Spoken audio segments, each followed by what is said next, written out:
Hi friends, welcome back to our channel PSR. Good morning friends. ఈ వీడియోలో మనం ఢిల్లీ ఆజాద్పూర్ మండీలో ఈరోజు టమాటా ధరలు ఎంత పడుతున్నాయో తెలుసుకుందాము. ఇక్కడ ఢిల్లీ ఆజాద్పూర్ మండీకి అయితే 4 ప్లేసెస్ నుంచి అయితే టమాటాలు వస్తున్నాయి. లాడ్వా, తర్వాత సుందర్ నగర్, హిమాచల్ ప్రదేశ్, సిమ్లా, ఈ 4 ఏరియాల నుంచి అయితే టమాటాలు వస్తున్నాయి. ఈ లాడ్వా నుంచి అనేది ఎక్కువగా క్వాలిటీ లేని టమాటాలు వస్తున్నాయి. ఈరోజు అయితే 15 వెహికల్స్ అయితే వచ్చాయి. క్వాలిటీ లేని టమాటాలు మొత్తం బుదర అయినాయి, కుళ్ళిపోయినాయి, మచ్చలు ఉన్నాయి. ఈ కాయలు అనేది ఈ లాడ్వా నుంచి అయితే ఎక్కువగా వస్తున్నాయి. అవి కాయలు రావటం వల్ల కొంచెం మార్కెట్ మీద చాలా ఎఫెక్ట్ పడింది. మొత్తం అసలుకి అన్క్వాలిటీ కాయలు అయితే ఎక్కువ వస్తున్నాయి.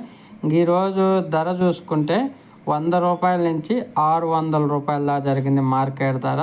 100 రూపీస్ టు 600 రూపీస్ దాకా జరిగింది మార్కెట్ ధర. 25 కేజీల బాక్సు క్వాలిటీని బట్టి ధరలో. అలాగే ఇంకా సుందర్ నగర్ నుంచి హైబ్రిడ్ కాయలు వస్తున్నాయి. ఇవి వచ్చేసి టాప్ ధర 500 రూపాయలు జరిగింది 25 కేజీల బాక్సు ఢిల్లీ ఆజాద్పూరి మండీలో.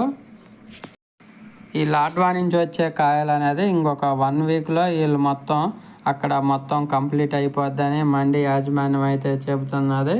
ఈ లాడ్వా కన్నా కంప్లీట్ అయిపోతే హిమాచల్ ప్రదేశ్, సిమ్లా ఉంటాయి.